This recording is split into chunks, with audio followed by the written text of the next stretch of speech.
Hello and welcome to another ZBD developer video. The aim of this video is to really help developers get started with ZBD and adding ZBD and Bitcoin rewards into your game.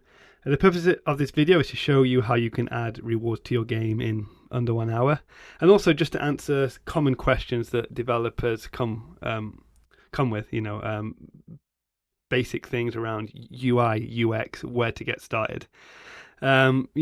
One very basic example, which I've already answered in a way, is it ZBD or ZBD? I say ZBD because I'm from the UK, but technically it's now ZBD. But I'm sure that will be an ongoing debate. Anyway, let's get started with this video. So this presentation is titled How to Add Bitcoin Rewards to Your Game in Under 1 Hour, and most importantly, securely. So this is basically using a Git repo and project that I'm calling the ZBD Rewards Template.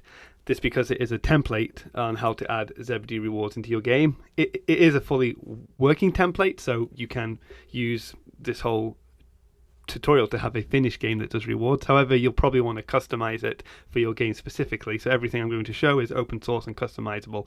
But I just wanted to caveat this is a template to help you get started. So we're basically going to make a game. We're going to do a time-based rewards. So this is one question we get, is what type of rewards mechanism should I do in my game? What is best? For the purpose of this tutorial, I'm going with a time-based reward. So basically, the longer a user plays, the more Bitcoin they get. And, so if you play for 10 minutes, you might get 10 sats worth of Bitcoin. If you play for, 20 minutes, 20 sats. It's just a very simple mechanism. Because this can apply to any game. It doesn't really have, all games take time to play. So this is very easy to add to your game if you just want to add something quickly. You don't want to have to change the mechanic of your game or do a lot of work. This type of approach is very good for you. You can basically get Bitcoin rewards added to your game. The technical side will take an hour. After all, integration and testing, a couple of days. It's a very easy way just to get started. It also lends itself nicely to a quick tutorial. It's also easier to secure. So the reason it's easiest to secure is because we will be using a third-party anti-cheat detection, which I will talk about in a little bit. But because it's based on time, this third-party anti-cheat tool is getting a lot of data on how long the user is playing, and the longer they're playing, the more data they are getting, and they can do analysis on this data to basically see over the last 10 minutes, was this game played by a human properly, or was it played by a bot, or how they hack the game? So using third-party tools, it's quite easy to secure time-based games. There are other type of reward mechanisms you can do. Obviously, the most common one is an achievement-based reward, i.e. complete level 1 and you get 100 sats, complete level 2, defeat the boss, find the coin. So these are all what I would call achievement-based rewards. And this is probably what most users may expect. It's a little bit harder to add to your game. It's very game-specific. Obviously, different games have different types of achievements. For example, one game that I made was a match 3 puzzle game a la Candy Crush. So obviously, we tried to give them rewards based on completing each puzzle. Each level. Another game I had is when your character would run around and find coins in the game, and if you get 10 coins, you get 10 sats. So these are all called achievement-based rewards. These are quite hard to secure. It really does depend. If you are the type of developer who has always been what we call server authoritative, basically all the logic, or most of the logic around unlocking achievements, is done on your server, then this is probably a good approach for you because you don't have to worry about people hacking your game. If you are the type of developer, which is completely fine, you've made a hyper-casual game, it's like an idle game, there's been no value in the game, all the achievements are calculated locally on the client. In Unity, perhaps you're saving them to player preferences.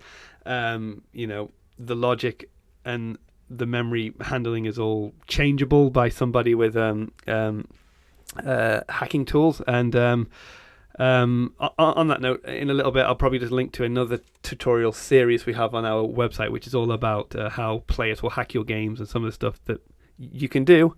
Anyway, if you are that type of developer, then achievement-based rewards is going to take a lot of work for you to re-engineer your logic to make sure the player, if the player, for example, if the player does complete a puzzle in your game, you verify that puzzle on your server. Or if the player does get a coin in your game, you verify they actually got that coin on the server. And one example of that would be, you have a character, and every time you move the character forward on the server, you say the character has moved forward. Every time you move the character right on the server, you say the character has moved right. Then on the server, you've got all their movements, and then you can tell if they're in the exact location of a coin, and then the server knows they have legitimately moved to the coin. A bad way of doing this is, on your client, the coins in the client, the player moves on the client side and they get a coin. Then when they've got a coin, your game tells the server, hey, the player's got a coin. That can be completely hacked, because a hacker can just pretend to be the game, send a request to the server saying they've got a coin. It can alter memory, all these type of things. Anyway, so that's kind of the achievement-based rewards, which we're not going to be looking at in this tutorial. We'll be looking at in another tutorial's ways to do that. But I just wanted to point out this is a legitimate way of doing it if you are already comfortable with your game being server authoritative. And the last kind of one is, I like to say, ticket or lottery-based rewards. This is kind of a good option if you don't want to do time-based rewards. You want to have a kind of achievement-based rewards, but you want to make them more secure. It adds a manual level of protection. So what do I mean by this? So, for example, you could have a game that I just mentioned, where the player in the game, you have to find a coin, and when you get the coin, you get 1 sat worth of Bitcoin. However, once the player's got that Bitcoin, if they've cheated, the Bitcoin's already being sent to them. There's no kind of way to stop that. And the player could have hacked it. They could have given themselves 1,000 coins, or they could have run your game on 1,000 different emulators, and then your game is being farmed for thousands of sats by thousands of fake players. That's when you have the UI UX gameplay, that when the player gets a coin, the Bitcoin is kind of instantly sent to them. What we have seen some developers do, they want to have this kind of feeling of the player collecting something, so they might do something like this. Instead of the player getting a coin, they get like a ticket in the game, and at the end of the day, the player with the most. At the end of the day, your server can count up all the tickets of all the players, and the players with the most tickets get a higher percentage chance of getting a Bitcoin reward. So it's kind of like a lottery. So if you have 1,000 players, player Alice gets 1,000 tickets, player Bob gets 100 tickets, player Charlie only gets 1 ticket. At the end of the day, your server will basically pick a ticket at random. Alice will have the most chance of getting some Bitcoin. Bob will have less chance. Charlie has a low chance, but he has got 1 ticket, so he could win. What game developers tend to do, they don't give 1 prize, but based on the number of tickets you have. So like, if you have 1 ticket, you might get 1 sat, but if you have 1,000 tickets, you might get 1,000 sats. It's based on the number of tickets you have. But the point of this type of mechanism is the player has got a ticket, and they need to wait till the end of the day or the next day to see if they've won anything, because that's when the lottery is drawn. And that adds 2 mechanisms. The first mechanism is it can increase retention, because the player has to come back into your app to see if they've won. But the main reason some developers do this is because before they send the Bitcoin prizes out, they can have a look in their database or backend, whether it be PlayFab or Firebase, and they can see which users have a suspicious amount of tickets. So if your game has been farmed, and you can see the average number of tickets by active players is say 10, but you see a bunch of players with suspicious names, and they've got like 1,000 tickets or 10,000 tickets, you can probably just exclude them from the lottery draw, and only pay the people who you think are who have legitimately played. So that ticket lottery based reward system is a kind of mechanism we see game developers doing, which lends itself to being a bit easier to secure. However, it's quite manual. You have to kind of go in and see, who's got a load of tickets and blacklist them. You can kind of automate that, but yeah, it can be a bit more manual. So all three of these mechanisms are great. Basically, if you're completely new and you just want to try ZBD out, you don't have a large team, I recommend the time-based rewards. If you've got a bit of time, maybe the time-based rewards combined with the ticket lottery-based rewards. If you have the resources and you are comfortable with making your game server authoritative, I recommend the achievement-based rewards, but it's up to you. Anyway, the purpose of this tutorial is going to start doing time-based rewards, but you can build on top of the code I'm going to show you and add achievement-based and ticket lottery-based rewards. So we're going to get a little bit, we're going to get our hands dirty and do some coding in a little bit, but this is basically what we're going to be looking at for the rest of the video. One, we're going to show you how you can set up a project and an app in the ZBD dashboard.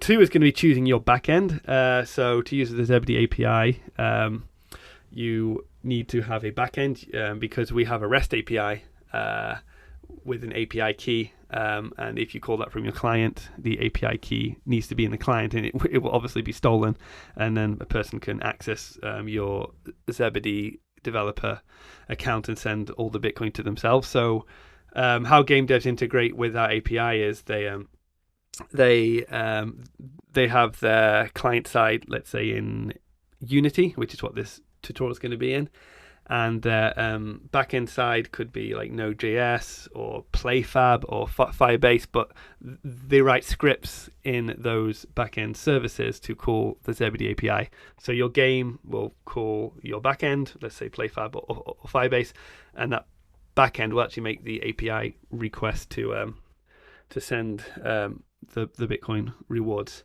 For this tutorial, we're actually going to be recommending people use Beamable microservices.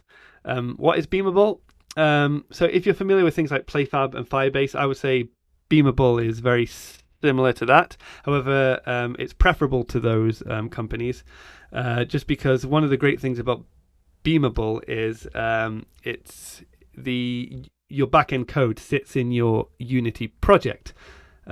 With something like PlayFab or Firebase, you have to log into their dashboard. You have to write JavaScript script in their dashboard, and you've kind of got two different code bases, and that code base only lives on PlayFab. It's not on Git or things like this, and you have to often learn a different language, where Unity developers are obviously more familiar with C#. But with Beamable, you literally write functions pretty much alongside your client code in Unity, and you basically label them as a Beamable backend service. So for example, we could write a function send Bitcoin to players, and when you build your game, that function is not included in the build of your client, is actually taken out and uploaded, and it's run on Beamable's server. So we like to recommend Beamable. These examples will be in Beamable, but you don't have to use Beamable. You can use a backend of your choice. Then we're going to be actually looking at importing the ZBD template. I made a Unity package which has all the UI, UX, and Beamable code. So we should basically be able just to import it and add a few API keys or things like this in the inspector, and it should just basically work. And then I'll basically go through the code explaining what each bit is doing. It also has example UI and UX. This is a kind of big question that developers ask us. Like, how do I send rewards to the player? At ZBD, we have many different ways you can do that. We have a mechanism where they can scan a QR code. It can open a Lightning wallet on the user's phone. They can enter their ZBD gamer tag username, and it can send to that. They can enter what's called a Lightning address. They can send to a user's email. For this tutorial, we actually recommend probably the easiest way to get going is using send to email. So we're going to have the pre-built UI and UX for a player to enter their email address, and then ZBD will send Bitcoin to their email address. The beauty of this is if they don't have a ZBD wallet yet, you can still send a Bitcoin, and the player will get an email from ZBD saying, hey, you've got 200 sats, log into ZBD to claim it. If they already have a ZBD account associated with that email, then the sats are just directly sent to their account and they get no email. So it's a really nice onboarding UI UX. And then lastly, we're going to be looking at adding the anti-cheat component. So we are using a third-party service called Quago. So Quago is great. It's basically a very simple SDK you add into your game.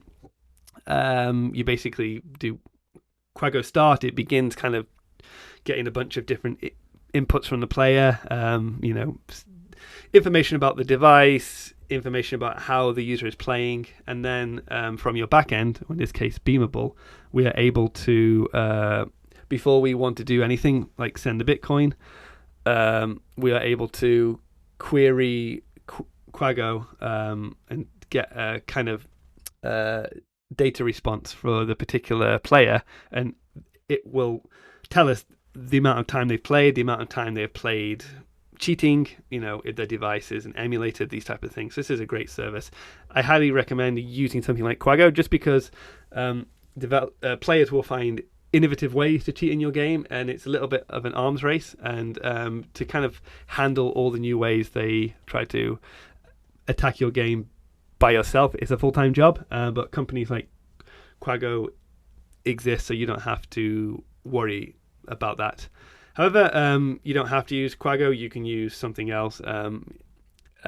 Personally, I use a combination of Quago and also I use my own specific game detection. Obviously, I know my games very, very well, so I can detect if a player has done something that is not possible, and I can ban them. But I also use Quago to detect some of the more sophisticated attacks, which are particularly hard to detect. For example, even if you have a server authoritative game, the user can basically write a script that taps the screen pretending to be a human. So as far as your game is concerned, it thinks something is tapping the screen and moving the player and clicking attack and clicking collect coin.